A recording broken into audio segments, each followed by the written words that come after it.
나를 따라오려거든 자기를 부인하고 자기 십자가를 지라고 말씀을 하십니다. 여기서 조건이 붙는 거예요. 예수님을 따르는 자들의 조건 어떻게 해야 될까? 자기를 부인하고 자기 십자가를 져야 한다라고 말씀하시는 겁니다. 우리는 종종 이제 이런 얘기를 해요. 우리가 자주 하는 얘기잖아요. 우리가 나 자신을 부인해야 된다, 자기를 부인해야 된다, 자기 십자가를 져야 된다라는 말을 우리가 종종 사용하는 말입니다. 그런데 문제는 정작 사람들이 자기 부인의 의미, 자기 십자가를 진다는 것의 의미를 정확하게 이해하지 못한 상태로 이 말을 사용한다는 게 문제인 거예요. 보통 어떻게 생각합니까? 자기를 부인한다 그러면 뭐 주말에 놀러 가고 싶었는데, 주일에 놀러 가고 싶었는데 안 놀러 가고 나를 부인하고 교회 와서 예배를 드렸다, 뭐 이런 거를 자기 부인 정도로 생각하거나, 아니면 뭐 하고 싶었는데 안 하고 주님이 원하지 않는 것 같아서 그거 안 하고 그냥 하고 싶은 거 안 하고 주님이 원하시는 거 선택했다, 뭐 그럼 자기를 부인했다. 뭐 틀린 말은 아닌데 뭐 그 정도로 생각하잖아요. 또 자기 십자가를 지는 것에 대해서는 뭐라고 생각합니까? 내 짐은 내가 져야지, 남한테 민폐 끼치지 말아야지, 나의 짐은 내가 지는 게 맞다. 나쁜 거 아니에요, 좋은 거예요. 자기 짐 남한테 안 남기고 자기가 책임지는 것만 해도 대단한 거예요, 사실은. 왜냐하면 요즘 오늘날 사람들이 어떻습니까? 자기 몸 하나 건사 못해요. 자기 몸 하나를 어떻게 못한단 말이에요. 자기 의지, 자기 생각, 자기 기분 하나를 주체를 못한단 말이에요. 어제도 우연히 막 이제 유튜브를 갔는데 블랙박스 뭐 이런 거 있잖아요. 교통사고 나는 거. 또 차가 막 안에서 막 멈췄다 달렸다 막 오른쪽 갔다 왼쪽 갔다 막 그러는 거예요. 알고 봤더니 이제 그 연인이 싸운 거예요. 차에서 싸우고 섰다 멈췄다 그러더니 갔다가 결국은 막 그냥 사고 나가지고 또랑으로 빠지고 막. 자기 감정, 자기 기분 하나 컨트롤하지 못하는 게 우리의 모습이란 말이죠. 자기 부인, 뭐 자기 십자가 지는 거. 그래서 사람들이 생각하는 거 폐암 끼치고, 아니면 내 짐은 내가 지겠다, 자기 삶의 무게는 내가 견뎌내겠다, 뭐 이 정도. 특별히 저도 어린 시절에 그런 생각을 한 적이 있다고 그랬잖아요.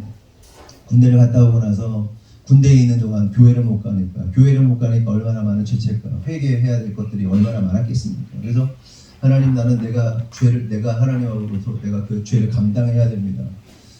그러니까 예수 십자가의 능력을 의지하여서 주님 앞에 엎드리면 되는 건데, 내가 내 죄책감을 내가 해결하려고 했던 시절이 있었단 말이에요. 근데 지금 오늘날도 어리석게도 나는 하나님께서 벌 받아야 돼요, 나는 이렇게 해야 돼요 그러면서 실제로 그런 사람들이 많아요. 자기를 학대하고 뭔가 그 죄책감을 풀어보겠다고 뭐 착한 일을 막 하고 막 동원한단 말이에요. 길거리 청소를 하기도 하고 막 도움을 주기도 하고 막 이런 거 하는 사람들이 있단 말이에요. 예수 십자가 앞에 엎드려지면 되는데 그 자기 죄책감을 어떻게 못해가지고 자기 죄 짐을 지려고. 그러니까 자기 십자가 지는 것에 대해서 뭐라고 생각해요? 내 죄의 짐은 내가 지겠다라고 생각하는 어리석은 사람들도 굉장히 많다는 겁니다. 여러분, 우리 스스로가 죄의 짐을 우리가 질 수 있어요, 못 져요? 해결이 안 돼요. 왜요? 우리 죄인이기 때문에. 죄 있는 자가 어떻게 죄의 짐을 집니까? 죄 없는 자가 죄의 짐 있는 자들을 해결하는 거지. 만약에 죄의 짐을 우리 스스로가 해결할 수 있다면 예수님은 죽으실 필요가 없는 거예요. 오실 필요도 없는 거예요. 예수님이 오셨잖아요. 왜요? 우리의 짐을, 죄의 짐을 해결하기 위해서. 그래서 죽으신 겁니다.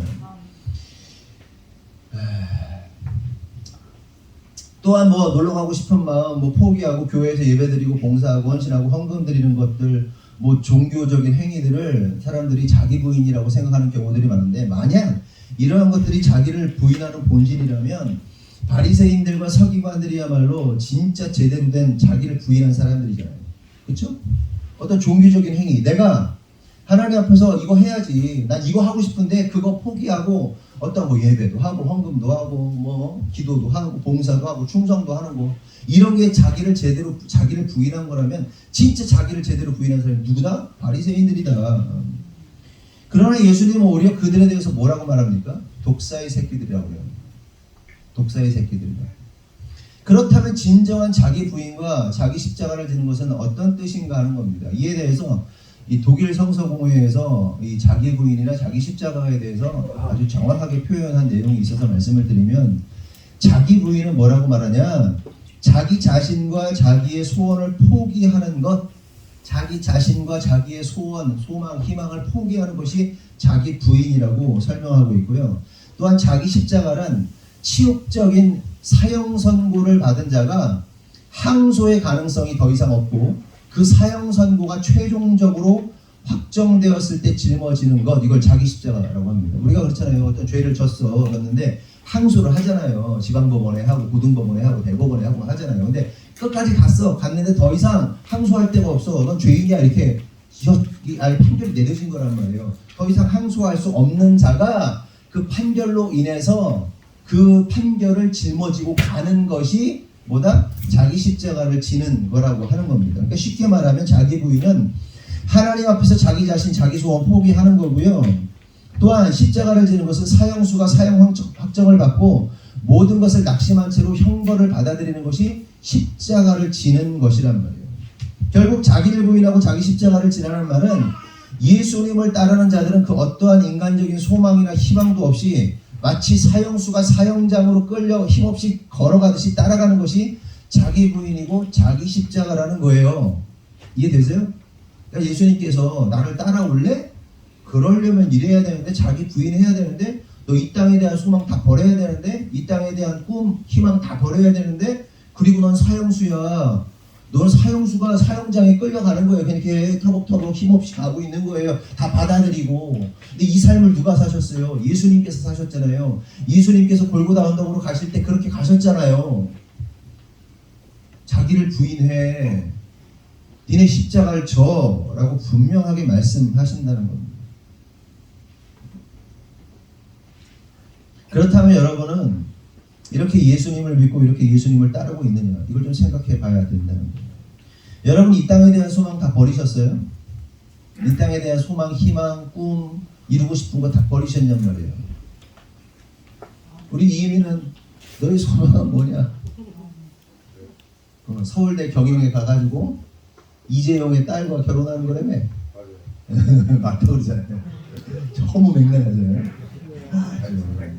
근데 그러니까 이게 그냥 이상을 세워놓은 거지, 그냥 가치를 세워놓은 거지, 그냥 이렇게 열심히 하겠다라는 의지의 표명이지, 뭐 그 정도로만 바로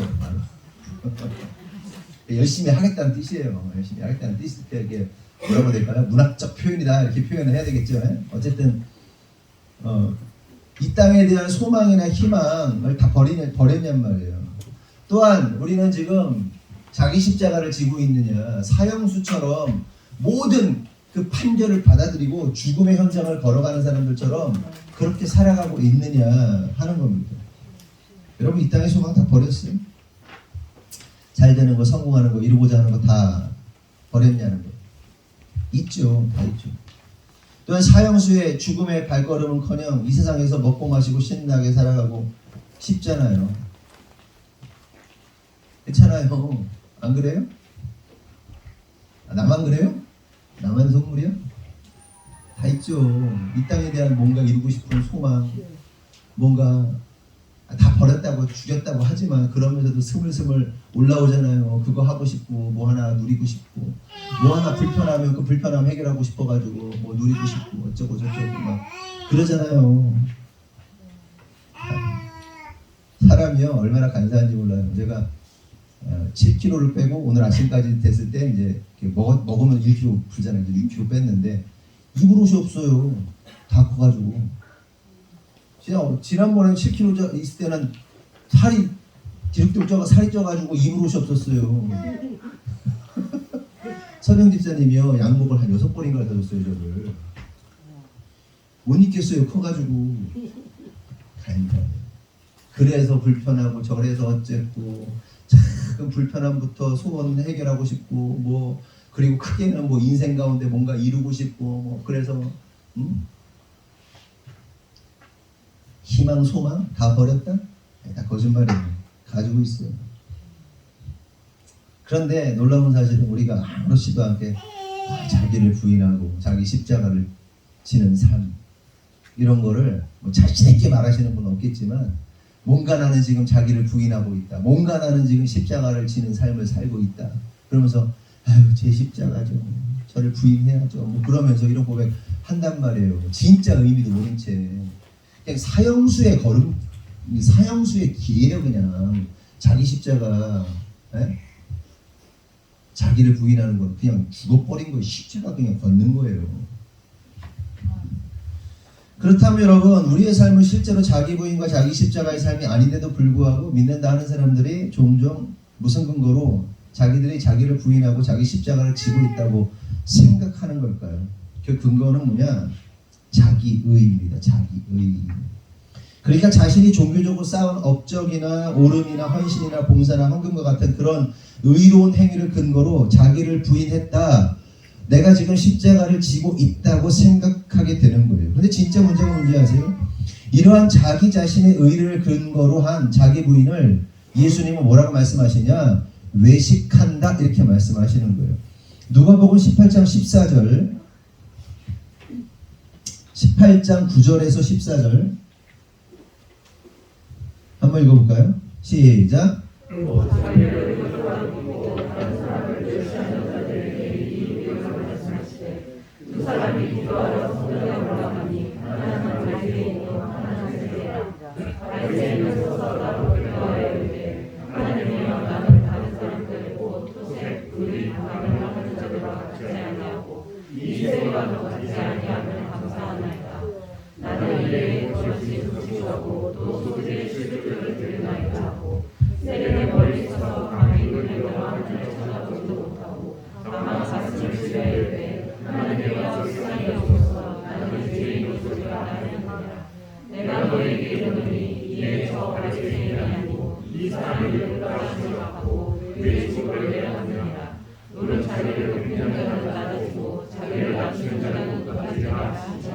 여러분 객관적으로 한번 보자고요. 방금 읽은 말씀 가운데 두 사람이 나옵니다. 바리새인하고 세리가 나옵니다. 그럼 이 바리새인하고 세리 중에서 누가 자기를 부인한 사람이 맞습니까? 그러니까 자기 삶을 책임지고 자기 십자가 지고 자기 욕구 죽이고 선한 일을 한 사람이 누구냐는 거예요. 인간적인 관점 안에서 보면. 그러니까 좀 더 쉽게 말해서 남의 것을 토색하고 곧 토색이 뭐냐? 금품을 억지로 빼앗는 걸 토색이라고 하거든요. 토색해서 금품을 빼앗지 않고 불의한 행동하지 않고 간음, 음란, 바람 피지 않고 게다가 일주일에 2번씩 가난한 자들을 생각하면서 금식하고 소득의 11조를 빠짐없이 정확하게 드린 바리새인이 자기를 부인하고 자기 십자가를 진 의로운 사람입니까? 아니면 로마의 앞잡이가 되어서 자기를 뭔가 백성들의 고혈, 피와 고름을 빼먹은 세금이라는 명목으로 더욱더 많은 돈을 갈취했던 세리가 자기를 부인하고 자기 십자가를 진 사람입니까? 누가 의로운 사람입니까? 네? 세리가? 여러분 세리가 좋아요? 아니 봐봐, 인성이는 남의 거 얘한테 10,000원을 받아야 되는데 100만원씩 뽑아내고 아니 10만원씩 뽑아내고 막 이런 사람이야. 얘는 막 11조 열심히 하고 헌금 열심히 하고 막 충성 봉사하고 이 사람 가난한 사람 대신해서 금식하고 막 그러면서 뭐 누가 의롭냐고요. 그냥 여기 정답 말고 그냥 객관적으로 두 사람 있는데 누가 의로운 사람이냐고. 당연히 바리새인이죠. 놀라운 사실은 뭐예요? 예수님께서 누구를 의롭게 여기십니까? 세리를 의롭게 여기신단 말이에요. 그럼 여러분 이처럼 이 두 사람의 평가가 다를 수밖에 없었던 이유가 뭘까요? 다시 말해 무엇이 세리를 의롭다 하고 반대로 바리새인을 의롭지 않다고 평가하신 것일까 하는 겁니다. 바리새인의 문제는 뭐예요? 자기 자신을 의롭게 여겼다는 거예요. 옳게 여겼다는 겁니다. 곧 자기를 긍정했다는 거예요. 자기를 긍정했다는 거예요. 자기 자신의 삶을 긍정했어요. 난 이러이러한 사람이라고. 난 하나님께 이러이러한 사람이라고 긍정했어요. 여러분, 이 바리새인이 자기를 긍정하지 않았으면 자기 의를 갖지 않았으면요, 진짜 훌륭한 거예요. 너무너무 훌륭한 거예요. 이렇게 해야 돼요, 사실은. 저와 여러분이 바리새인의 삶을 살아야 되는 게 맞아요. 자기 의로만 안 가져가면 돼요. 자기 의로 가져갔다니까. 반대로 눈을 들어 세리는 어떻게 합니까? 눈을 들어 하늘을 막 쳐다보지도 못하면서 가슴을 치면서 하나님 날 불쌍히 여겨주십시오. 그러면서 자기를 부인하는 기도를 드린단 말이에요. 그래서 그를 의롭게 여기셨다. 여기서 우리가 깨달아야 할 중요한 사실이 있는데 그것은 우리가 어떤 종교적인 의로운 일을 얼마나 많이 행했냐 행하지 않았냐가 중요한 게 아니라 자신이 얼마나 큰 죄인인가를 깨닫는 게 중요한 거예요. 아멘이십니까? 그래서 우리는 뭐예요? 항상 얘기하잖아요. 우리는 뭐다? 아담아는 뭐다? 먼지, 흙, 쓰레기. 우리는 뭐다? 쓰레기예요. 최근에 제 아내를 충격에 빠뜨리는 사건이 있었죠. 갯마을 차차차를 열심히 보고 있었는데 김선호가 아주 그냥 아주 뭐 못쓸 짓을 했죠. 그 사람을 보면 무슨 생각을 합니까? 어차피 모든 인간이 쓰레기인데 그 사람을 향해서 돌을 던질 수 있는 사람이 여기 누가 있어? 난 깨끗해가지고 그 인간은 김선호는 욕해도 된다고 막 할 수 있는 사람 있으세요? 다 똑같은 인간들 아니에요. 저나 여러분이나 아무도 보는 이 없을 때 여러분 하나하나를 캐보면 다 쓰레기 아닙니까? 누가 누구려고 해. 근데 세상 사람들은 참 의로워. 너무너무 의로워. 자기는 안 그런 것처럼 막 그냥 돌을 집어 던져 막 그냥 진리견하고 그냥 피투성이를 그러고.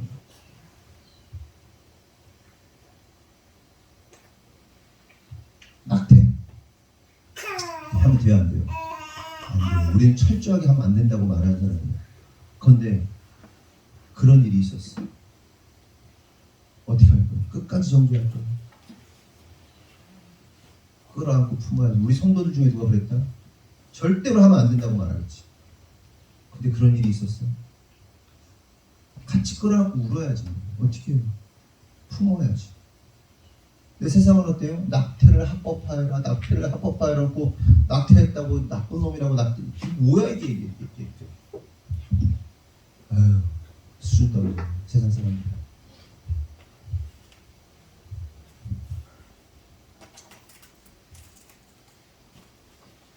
뭐가 중요한 거예요? 바리새인과 세리를 통해서 내가 얼마나 큰 죄인인가를 아는 것이 중요한 거예요. 그리고 고백하는 게 중요한 거란 말이에요. 그런데 문제는 사람들이 이걸 모르죠. 그래서 자신이 교회에서 행한 일들, 헌금 많이 하고 봉사 많이 하고 충성 많이 했던 것들을 스스로 자랑스럽게 여기면서 이런 행위들을 가지고 어떻게 해요? 다른 사람하고 비교합니다. 그래서 자신이 신앙적으로 우월하다는 그 우월감에 빠져 있는 사람들이 있는데 그런 사람들을 예수님께서 뭐라는 거예요? 독사의 새끼라고, 바리새인들이라고 말하는 거예요. 여러분 신앙 비교할 필요 있다고 있어 없어요? 신앙 내가 얘보다 믿음 좋다 나쁘다 그거 할 필요 있다고 있어요? 없다고 했어요? 없어요. 쓰레기 같은 짓이에요. 누가 믿음이 좋고 누가 뭐 믿음이 안 좋아요? 다 똑같은 쓰레기예요. 그냥 다만 정도의 차이가 있을 뿐인 거죠. 조금 그냥 삶으로 드러나는 약간의 변화들만 있는 거지 본질적으로 쓰레기란 말이지. 또 신앙이 더 좋아. 그런데 굳이 바리새인은 나 저 세리 같지 않고 내가 이렇게 해서 자뻑해가지고 그냥 자두칠해가지고. 그런데 성도들 간에 그런 사람들 되게 많아요. 우리 성도들은 뭐 별로 없지만 그런 사람 못 봤지만 지가 더 신앙 좋은 것처럼 생각하고 막 가르치려 들고 막 요따고 제가 예전에 얘기했잖아요. 버스를 탔는데 버스에 아줌마들이 셋이 이렇게 막 얘기를 하는데 다른 교회 성도들인가 봐. 그래서 내가 이런 일이 있었는데 저런데 아우 내가 이랬었는데 이거 이렇게 해야 되는 거라고 막 그러면서 막 서로 가르치느라고 셋이서 그냥 서로 그만한 것들이 막 그냥 서로 막 가르치려고 내가 더 신앙이 좋다고 그 지랄들을 하고. 여러분 그러지 마세요. 네? 그러지 마세요. 겸손해져야지. 바리새인이 착복해가지고 그냥 스스로 그냥 바리작이 올라와가지고 너 의롭고 난 이런 사람이라고 그러니까 너희 새끼야 독사의 새끼야 심판받아. 예수님 말씀하시는 거 아닙니까? 그러나 반대로 자신이 죄인이고 아무것도 의롭지 않고 오직 하나님의 은혜가 아니면 안 되는 존재라며 그렇게 낮아지고 자신을 부인한 자를 주님이 인정하시고 의롭게 여기신다. 그러한 사람들이 보다 자기를 부인하고 자기 십자가를 진 것이다. 그러므로 여러분 착각하면 안 돼요. 자기 부인과 자기 십자가를 진다는 것은 자신의 죄인됨을 철저하게 인정함으로 낮아지는 거란 말이에요. 네? 그렇다고 그러면 여러분 헌금 열심히 하고 봉사 열심히 하고 충성 열심히 하는 사람은 필요 없는 거예요? 아니지. 해야지. 더 열심히 해야지. 주님 사랑하며 주님의 은혜를 알면요 열심히 할 수밖에 없어요. 은혜 받으면 열심히 할 수밖에 없어요. 은혜 받으면 막 재성이 나올 수밖에 없어요. 쏟아져 나올 수밖에 없어요. 시간과 몸과 헌신이 나올 수밖에 없어요. 근데 은혜가 없을수록 안 나와요. 어쩔 수 없는 거예요, 이거는. 어떻게 할 거야? 어떻게 할 거야? 그런데 그때 그렇게 열심히 한 것이 나의 우월감이 되면, 나의 자랑이 되면 독사의 새끼 되는 거예요. 심판 받는 거예요. 바리새인 되는 거란 말이죠. 그러니까 여러분이 한 공로를요, 물론 자신 안에서 내가 이렇게 하나님께 드릴 수 있어서 감사하지 그 감정은 같지만, 이것 때문에 내가 너보다 낫잖아, 이거는 아주 미련한 짓이라는 거예요. 지옥 갈 짓이다. 그러지 마시죠. 아시겠죠? 계속해서 38절을 보면 한번 읽어볼까요? 시작.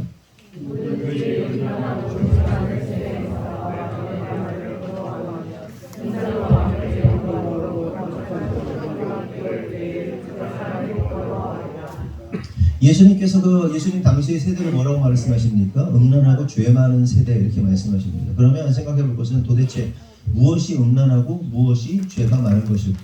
음란이 뭐고 죄가 많은 게 뭐냐는 거예요. 예수님께서 이 세대는 음란해, 이 세대는 죄가 많아, 이렇게 말씀하시는데, 그 성경책 좀 그렇게 하지 말고 가만히 앉아있어. 이를 알기 위해서 예수님께서 누구에게 이렇게 말씀하시는가를 들어야죠. 지금 예수님이 누구에게 말씀하시는 거예요? 제자들에게 말씀하시는 거거든요. 근데 정작 지금 제자들한테 니네들이 음란하고 죄가 많다라고 말씀하시는 게 아니에요. 그러니까 성경 전체의 맥락을 보면 그 이스라엘의 그 세대, 주류 세대들을 말하고 있는 거거든요. 영적인 흐름을 잡고 있는 주류들을 말하는 거예요. 그러면 누구를 말하는 겁니까? 바리새인들을 말하고 있는 거예요. 바리새인. 그러니까 이스라엘의 주류 세대들인 바리새인들에게 말씀하시는 거예요. 그래서 마태복음 16장 1절에서 4절에 보면 바리새인들이 예수님을 시험하거든요. 뭐라고 시험하냐? 하늘로부터 오는 표적을 보여달라, 이렇게 도발을 하게 됩니다.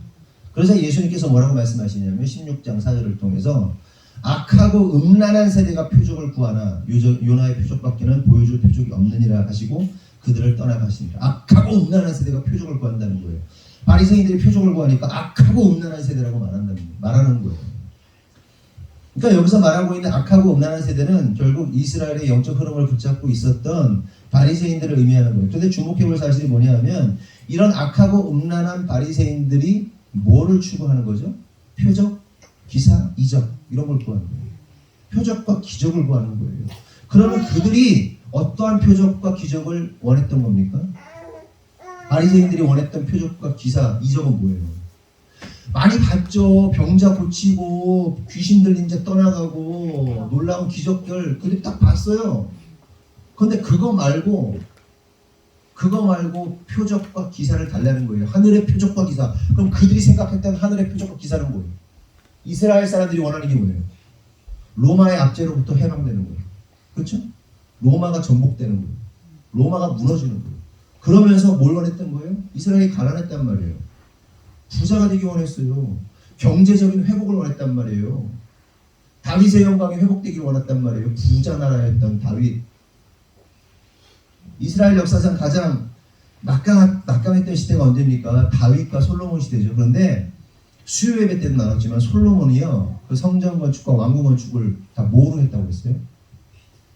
빚으로 했어요. 빚잔치 했어요. 두루왕 히람에게요, 어마어마한 막대한 빚을 집니다. 그래서 솔로몬이 뭘 결정합니까? 갈릴리의 성읍 20개의 성읍을 가져가라고요. 여러분, 이스라엘의 땅이 어떤 땅이에요? 이스라엘 역사가 어떤 역사입니까?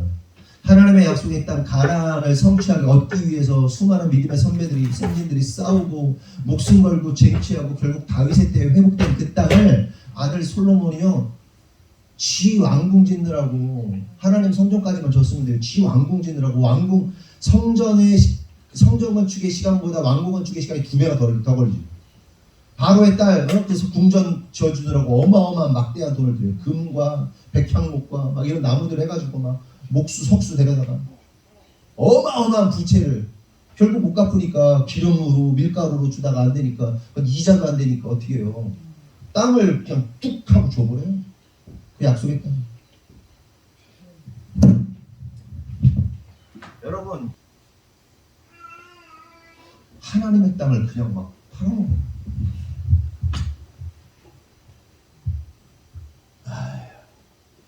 조금 샜는데 바리새인들이 바라는 표적 기적은 뭐예요? 부자 되는 거, 로마가 전복되는 거. 그걸 깨달을 수 있는 사실이 뭐예요? 이런 부자 되고 성공하는 기적을 바라는 그들에 대해서 예수님께서 뭐라고 말해요? 악하고 음란한 세대다 이렇게 말씀하시는 거예요.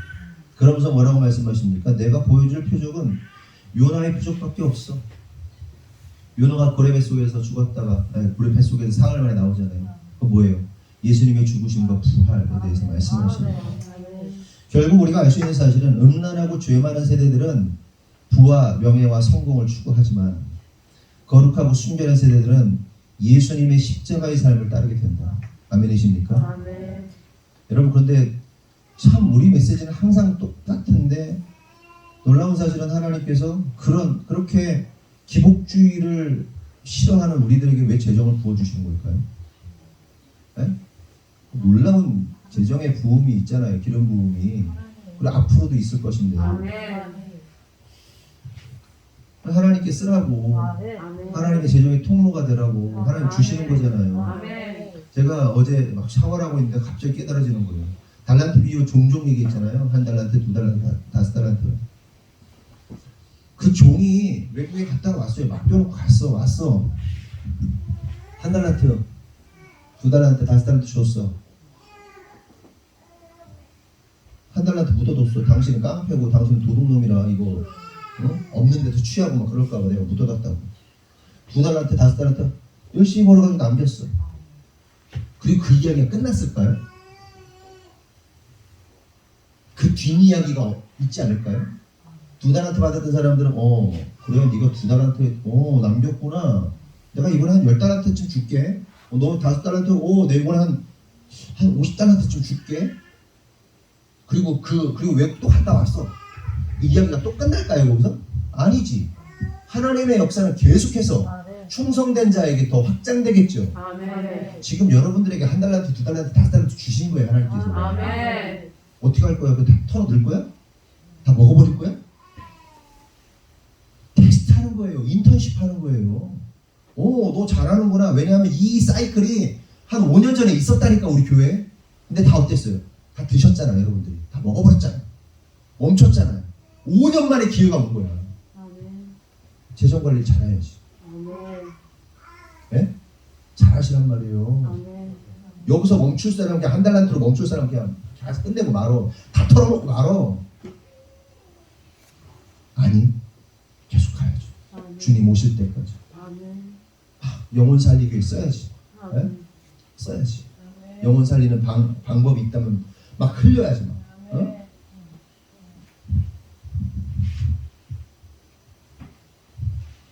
그렇다면 우리는 뭘 따르고 있느냐?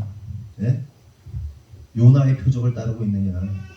아니면 바리새인들이 추구했던 그 기사와 이적들을 따르고 있느냐?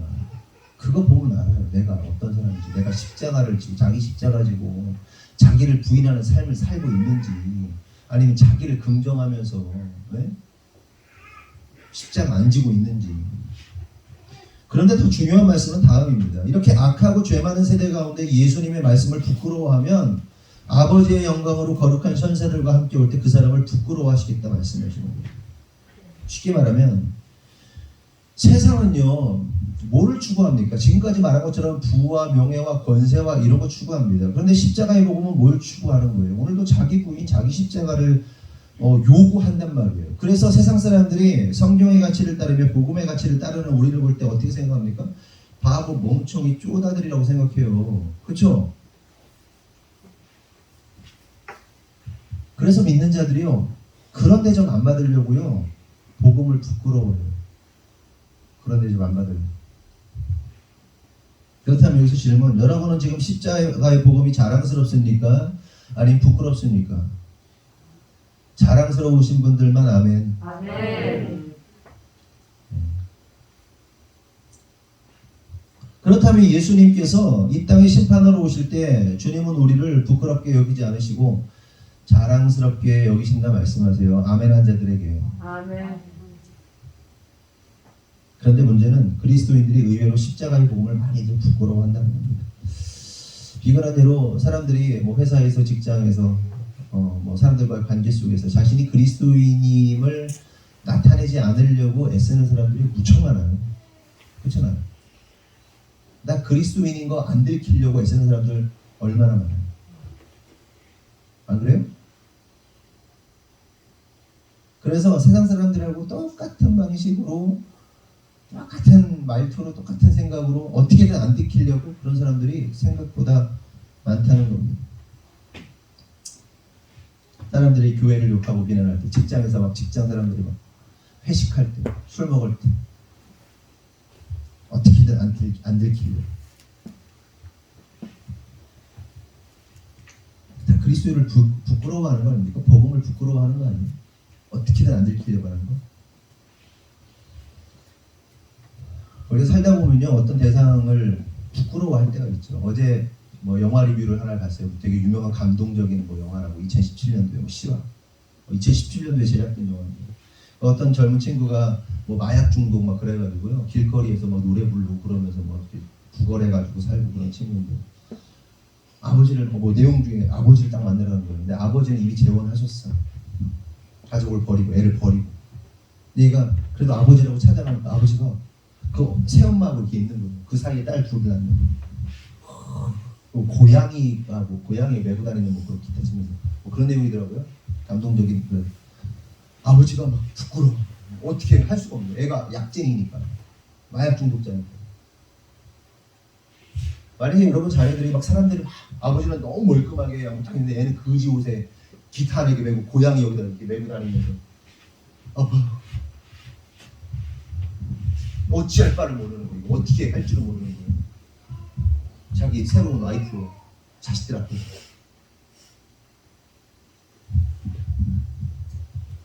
그냥 생각해보자고요. 내가 여러분이 아는 사람 어떤 사람이 저기 지나가 아니면 여러분 저를 제가 지나가는 제 아내가 보는데 여러분들이 막 뭐 일하다가 막 그 집골로 하는데 막 제가 막 아는 척 안 했다고 생각하는데 막 싸이는데 이랬다고 그 모멸감 어떡하고 그 수치감 어떡하고 그러지도 않겠지만 네? 그랬다고 생각해요. 얼마나 배신감을 느끼고 분노가 치밀어 오겠습니까? 그런데 여러분 근데 이게 지금 사실은 우리가 예수님께 하고 있는 짓들이에요. 그렇잖아요. 사람들 앞에서 예수님 얘기하고 뭐라는 척 한단 말이에요. 네? 그러고 있잖아요. 맨날 예수님께 모욕감을 주고 있잖아요. 넌 나에게 모욕감을 주고 있어. 굳이 숨기지 않아도 될 때 굳이 아닌 것처럼 하고 있는 모르는 척 하고 있는 그 모욕감을 주님께 날마다 순식간 아주 수차례. 근데 예수님께서 뭘 하시는 거예요? 너 나 창피하니? 내 복음이 부끄럽니? 나 다시 올 거야. 재림할 거야. 심판하러 올 거야. 나도 너 부끄러워. 근데 여러분 진짜 중요한 사실이 뭐냐면 예수님께서 나 너 부끄러워. 나 부끄러워. 이게 부끄러워한다는 게 이 부끄러운다는 게 아니라 아는 척 안 하시겠다는 얘기예요. 다른 말로 하면요 심판하시겠다는 얘기예요. 왜 심판하시는 겁니까? 우리가 복음을 부끄러워했다는 얘기가 무슨 얘기가 하는 거예요? 우리가 복음을 부인했다는 얘기예요. 네? 복음을 부인하는 자 주님께서 그 복음을 부인하는 자를 구원합니까? 지금 오늘날 같은 시대에 여러 가지 상황들과 여러 가지 뭐 케이스들이 있어요. 그런데 그냥 큰 그림에 말해서 교회들이 지금 어떻습니까? 복음을 부끄러워해야 되고요. 세상 눈치를 보면서 예배하는 것이 아주 두려운 시대가 됐단 말이에요. 실질적으로 복음을 수치스럽게 여기거나 복음을 부끄럽게 되는 부끄럽게 여겨야만 하는 상황이 돼버렸단 말이에요. 오늘도 아침에 오면서 제 아내하고 진짜 매주 우리가 큰 마음의 부담이 있었잖아요. 예배 드리는 거 매주 같이 밥 먹는 거 얼마나 큰 압박감이 있었냐. 그럼에도 불구하고 그거 다 해오고 지금까지 하고 있는 게 얼마나 감사한 일인지 모르겠다. 제 아내가 그 얘기를 하는 거예요.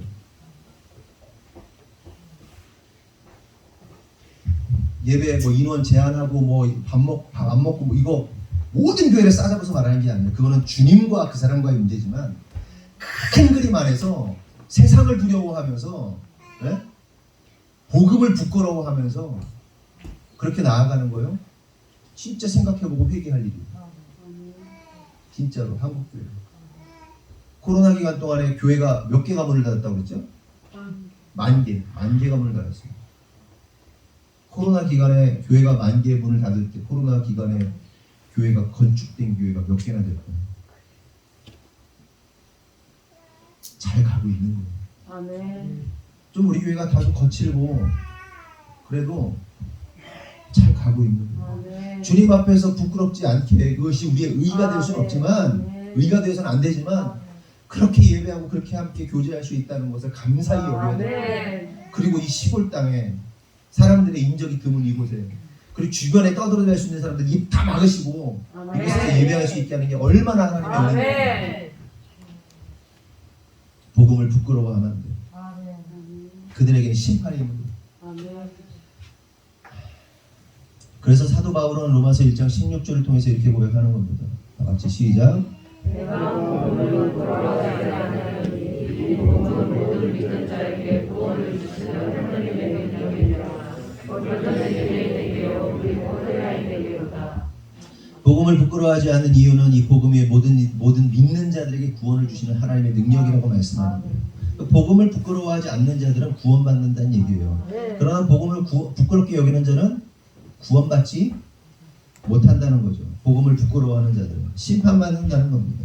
그렇다면 왜 바울은 이런 말을 한 것일까요? 유대인들 당시 유대인들이나 유대인이나 아니면 헬라인들의 입장에서 보면요, 십자가 사건은요, 예수의 죽음은 매우 수치스럽고 부끄러운 일이에요. 우리는 그냥 십자가에 달리신 예수님 생각하면 은혜이지만 당시 사람들 입장에서 보면요, 그냥 수치예요. 여러분, 신명기에 보면 21장 23절을 보면 나무에 달린 자는 하나님께 저주를 받았음이니라 이렇게 말씀하시거든요. 성경에 보면 그 예수님이 어디 달렸어요? 나무에 달렸단 말이에요. 그가 근데 나무에 달린 자는 어떤 자다? 저주받은 자라는 거예요. 그러니까 유대인들의 관점에서 보면 예수님이 지금 저주받아 죽은 인간이에요. 세상 말로 까불다가 요즘 애들 말로 까치다가 저주받아 죽은 인물이란 말이에요. 그러니까 우리가 생각하는 거 달라요. 재수 없는 사람이에요. 그 헬라인들 입장에서는 뭐예요? 로마의 정치적으로 반역을 깨하다가 그냥 정치범으로 그냥 죽은 사람이에요.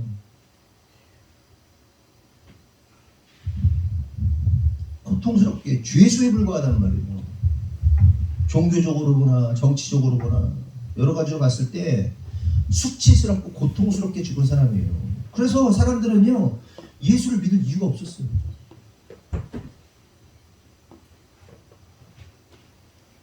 하지만 바울은 뭐라고 고백합니까?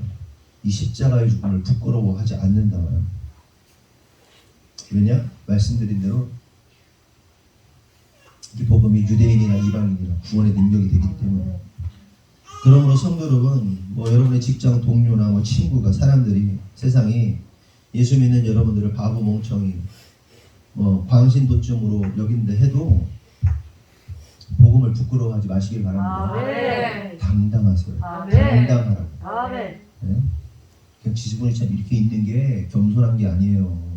진짜 겸손이 뭐냐고. 진짜 순종이 뭐라고 했어요. 겉으로 뻣뻣해 보이는데 군기가 빡 든 군인이 딱 이러고 있는데 가. 충성하고 그냥 가는 게 겸손한 거 순종이지. 근데 순종 겸손으로 네네 그래서 목사님 그래놓고 말 하나도 안 듣는 인간들이 있거든요. 겸손해 보이지. 교만이라니까. 하나님 앞에서 당당하세요. 당당하세요. 요즘 같은 시대에 더 당당하죠. 그러면서 구체적으로 우리가 어떻게 할 때 부끄러움을 당하지 않는가에 대해서 로마서 9장, 로마서 10장을 말합니다. 9장 30절에서 33절 보면 그런즉 우리가 무슨 말을 하리요? 의를 따르지 아니한 이방인들이 의를 얻었으니 곧 믿음에 선한 의요. 의의 법을 따라간 이스라엘은 율법에 이르지 못하였으니 어찌 그러하냐? 이는 그들이 믿음을 의지하지 않고 행위를 의지함이라. 부딪힐 돌에 부딪혔느니라. 기록된 바 보라 내가 걸림돌과 거치는 바위를 시온에 두노니 그를 믿는 자는 부끄러움을 당하지 아니하리라 함과 같으니라.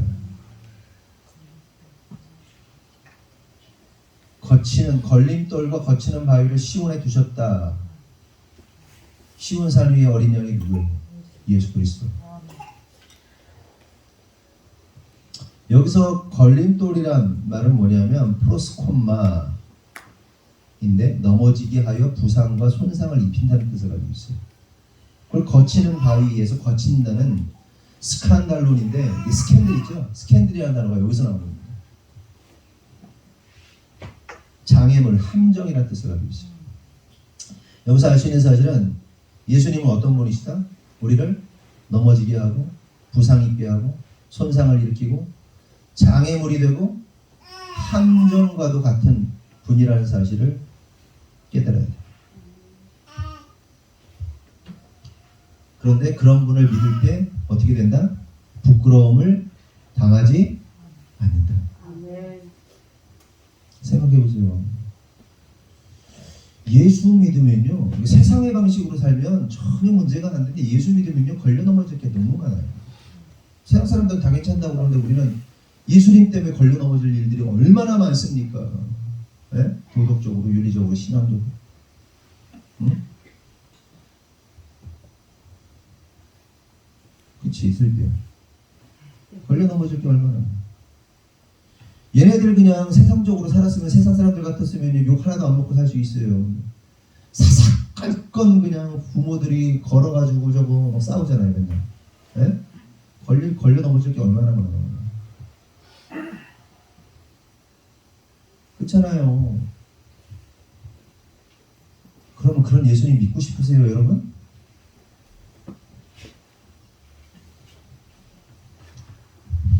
인간적으로 생각하면 그런 예수님 믿고 싶죠. 봐봐, 내 사람만 옆에만 가면 자빠져. 이 사람 옆에만 가면 넘어져. 이 사람 옆에만 가면 함정에 빠져들어. 막 문제가 생겨 막 그냥. 아 나는 이렇게 하고 싶은데 내 욕구는 이건데 이 사람을 막 사사건건 걸어버려 그냥. 자빠지게 만들고 무너지게 만들고. 말씀을 들을 때마다 막 칼에 찔려 막 그냥 막 산산 쪼각이 나 막 그냥 오늘도 찔리고 내일도 찔리고 어제도 찔리고 막 괴롭힘을 당해 말씀으로 난도질 당해. 그 예수님 믿고 싶냔 말이에요. 인간적으로 보면 안 믿고 싶지. 그거 누가 조금만 이만한 잔소리해도 막 열폭해가지고 막 정신 잃고 차를 갖다가 막 또랑에다 빠쳐버리는데 사람들이 열받으면 막 그냥 에? 여러분 부부싸움 할 때 막 문 열어! 막 그래가지고 막 문 중간에 막 잔세와! 그럼 막 중간에 문 열어버리고 막 내리고 막 그러잖아요. 그랬잖아. 우리도 그랬어. 여기도 나만 그랬어? 막 미쳐가지고 막 그러잖아요. 날뛰잖아요. 막.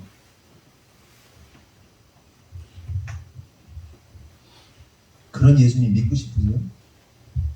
믿고 싶지 않지. 그런데 놀라운 사실은 성령이 임하니까 그런 예수님이 믿어지는 걸 어떡합니까? 그런 예수님이 좋은 걸 어떻게 해요? 그런 예수님을 사랑하게 되고 어떻게 하란 말이요? 그런 예수님이 나 구원하셨다는 사실이 감사한 걸 어떡하냔 말이요? 성경이 믿어지는 걸 어떻게 해? 하나님 말씀 믿어지는 거 어떻게 하란 말이요? 이거 불가항력적이고 교통사고 나는 거예요. 오직 주의 사랑에 매여 오직 주님의 임재 안에 갇히는 거예요. 그러니까 한동안 소원이 그거였어요. 하나님 오직 주님의 사랑에 매이길 원합니다. 요즘 사람에 매이고 싶어하는 사람이 있어요. 근데 주님을 너무 사랑하게 되면 주님의 사랑에 주님 매였으면 좋겠어요. 그냥 쇠사슬에 매였으면 좋겠어요.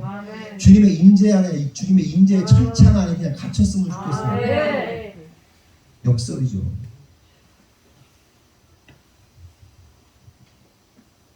성령이 계시니 주님의 사랑을 깨닫게 되니 어떻게 해요? 그렇게밖에 안 돼요.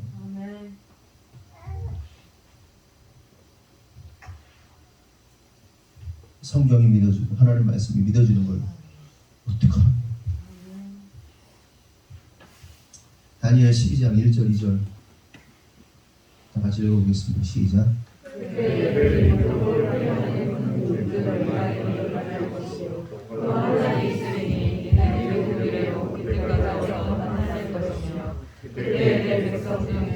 족된 모든 자가 구원을 받을 것이라.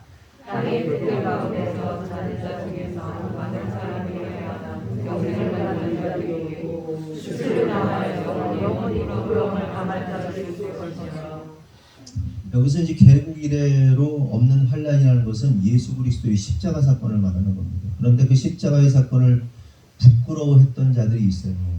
누구예요? 십자가 사건, 예수님의 십자가를, 예수님의 죽음을 부끄러워했던 자들이 누굽니까? 직접적으로 그래서 피했던 자들이 누구예요? 예수님의 제자. 도망가죠. 막 욕하면서, 베드로가 막 쌍욕하면서, 막 발작하면서 막 부인하죠. 싫어하죠. 하지만 그 예수님께서 어떻게 하십니까? 죽으시고 부활하시고 제자들에게 나타나셨어요. 그리고 예수님은 하늘에 오르시고 약속하신 성령을 부어주십니다. 그 오합지졸들, 그 자기 욕망, 자기 욕구로 예수님 따랐던 그들이 결국 어떻게 돼요? 변화되어서 성령으로 인해서 자기 목숨을 초계처럼 여기고 지푸라기처럼 여기고 다 순교자가 됩니다. 뭐로 인해서? 성령의 역사로 인해서. 혹시 오늘 이 말씀을 듣기 전까지 오늘 말씀을 들으면서 혹시 찔리는 분들이 있으세요? 기회가 있어요. 복음을 부끄러워하고 수치스럽게 여기고 아니면 피해다니고 숨기고 그랬던 분들이 있다면요, 회개하시면 돼요. 제자들이 회개하고 돌아왔죠. 그리고 기도했죠. 성령이 임했어요. 성령님을 구하십시오. 아멘. 성령 충만을 구하십시오. 아멘. 그러면 복음이 부끄럽지 않아요. 아멘. 그런 말씀 맞습니다. 그러므로 성도 여러분, 우리 모두가 거치는 돌이신 예수님을 믿고 신뢰함으로 복음을 자랑스러워하는 분들이 되기를 원합니다. 그리하여 마지막 날 주님께서 그리고 믿음의 선진들과 하늘의 천사들이 저와 여러분을 두 팔 벌리고 환영할 겁니다. 아멘. 그 기쁨의 초대에, 기쁨의 아멘. 축제에 저와 여러분들이 들어가게 되는 그런 아멘. 놀라운 역사의 있기를 예수님의 이름으로 축원합니다. 아멘. 기도하겠습니다. 하나님 감사합니다. 우리가 혹시 우리의 삶을 통해서 주님의 말씀 십자가의 복음을 부끄러워하지 아니하였는가 생각해 봅니다. 너무나도 많은 순간 주님을 부인했던 우리의 모습을 보게 됩니다. 주님 간절히 원하오니 우리가 세리의 심정으로 주님 앞에 서기를 원합니다. 주님 우리를 용서하시고 우리가 복음을 부끄러워하지 않도록 성령의 역사하심을 통하여 우리 주님의 복음을 자랑스러워할 수 있도록 인도하여 주시옵소서. 아멘.